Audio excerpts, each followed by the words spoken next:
Hello, everyone.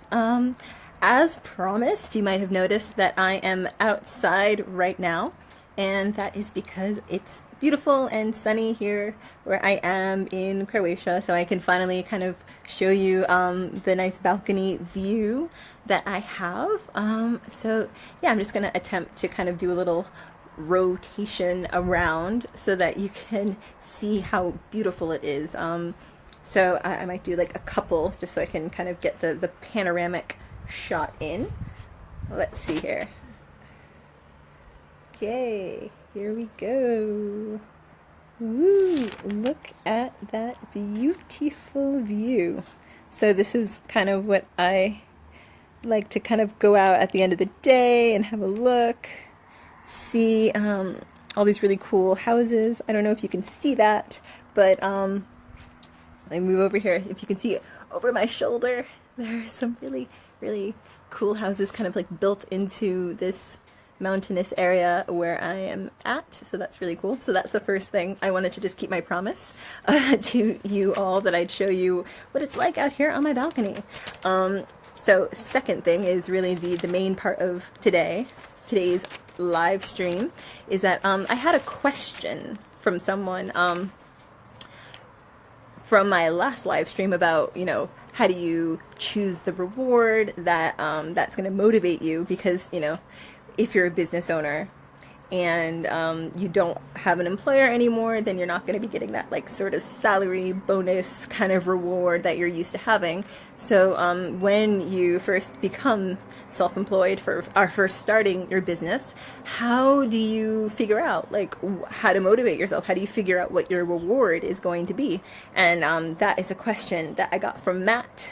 So thank you very much, Matt, for asking that question. That was a great question, and I'm just going to follow up right now. So I would say that it has a lot to do with your own values. And we talk about that a lot. I guess, I mean, you know, being in the entrepreneurship community now, you hear that a lot. But like when you're an employee, you don't actually hear that so much. You hear about corporate values, but like how many times do you actually stop and think about your own values and like investigate your own kind of what you feel inside are your values? Like I didn't really do that very much as an employee, and I really felt the pain as a result. Like when I got started out on my own, like for the first time, I kind of had to ask myself, okay, what is it that I actually stand for? Like I had a kind of vague idea, which is what most people kind of have. They have a vague idea of like things they like and things they don't like, and like, you know, what they stand for maybe, but you know, it's all a bit vague. But when you're starting your own business, you have to get crystal clear on your values, because it's your values that are going to power that engine that is your mission for your business. And that's going to give you the motivation to keep fighting, even when it's really hard, and even when you know, you're just starting and you're not reaping any benefits yet. So how do you figure out what your values are? So I think something that really helped me was to think about, okay, well, what are the times that I felt the happiest in my life, or the most satisfied with the work that I had done? So that was something really helpful, because I kind of knew, okay, well, what kinds of environments make me happy? Like, how do I want to work? Like, what jobs have I had that I felt like really happy? Like, oh yeah, I could do this like, you know, every day and I'd still be happy. That's a big clue. That starts to be a big clue into what would be your values that you should take with you when you become self-employed, when you start a business. And also, you have to think about not only what makes you happy, but like what makes you satisfied. And there's a really big difference like between being happy. Like you can be really happy with like a big fluffy chunk of cotton candy, and like you shove it in your mouth and it like melts away in an instant, and you're not really left very satisfied. So I think it's the same thing when you're working. Like something can make you like really happy for a second, but what really makes you in it for the long haul is satisfaction. So when are the times that you had the most satisfaction from the work that you did? And so yeah, this is along the lines of what kinds of tasks really make you happy? What kinds of like thinking do you like to do? Do you like, maybe you want to go out and do something that doesn't require, you know, it doesn't involve thinking at all. Maybe it's something more like physical. Maybe it's something, you know, like what makes you satisfied? And that is going to be a really big foundational piece that clues you in a bit into what your values are. And that is going to be something that you need to make sure is part of your business. And if you find that you have a lot of different answers and they're, all spread out all over the place, you are going to have to narrow it down, obviously.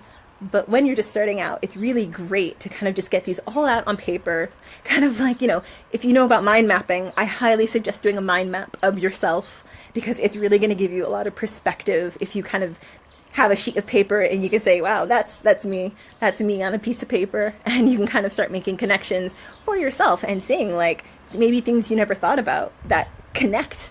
Maybe that can be the foundation for a business that's going to motivate you and possibly have that be your mission, and your mission is going to motivate you to like keep working in your business. So that's the first part, kind of like the work aspect, like times you felt happiest and times you're most satisfied with the work piece. And then the second really important piece is, who are you working with? Because how often do we hear of cases where, people are unsatisfied with their jobs, not because of the work, but because of the people. And that's a real shame, because, you can find a position that you really like, and you could, if only the people weren't there, you could stay there forever. And too often that is the case.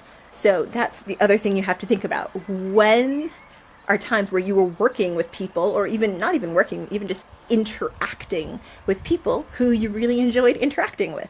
Who were those people, and why did you enjoy interacting with them? I think that is really important. It's also something that a lot of people often overlook. Like you kind of are really keyed into maybe what you want to do, but you're not keyed into who you want to do it with, even though that's just as important, because those are going to be your clients or your partners or your suppliers or, whatever. Like, you're going to be surrounded by a whole ecosystem of people who you have to work with. And when you're self-employed, you get to choose who that is, which is one of the massive benefits of being self-employed. So that can be a major piece of motivation for you. Like, your reward as someone who's starting their own business is that, well, I never have to work with someone I don't like ever again. I get to choose my clients. I get to choose, who I'm going to partner with. I get to choose who I'm going to get services from. Like, it's all you. So that is a massive, massive benefit to starting your own thing. And for me, that's been those two pieces have been a huge motivation for me. And that's kind of a reward in and of itself, like even beyond the financial rewards, which obviously if you work hard and you're good, you're going to get the financial rewards. But even before the financial rewards, like, you are going to have this amazing satisfaction from knowing that you've built something based on your own personal values. So that's all I want to talk about right at this second. However, tomorrow I'm going to be back with another video on vision, which is the other crucial piece, because you need the values, but you also need the vision. You cannot start a business without vision. So if you want to hear about that and how to get a vision, a really solid vision, and why it's important, then I suggest you join me for my live stream tomorrow. And until then, this is beautiful Croatia, and I will see you all tomorrow.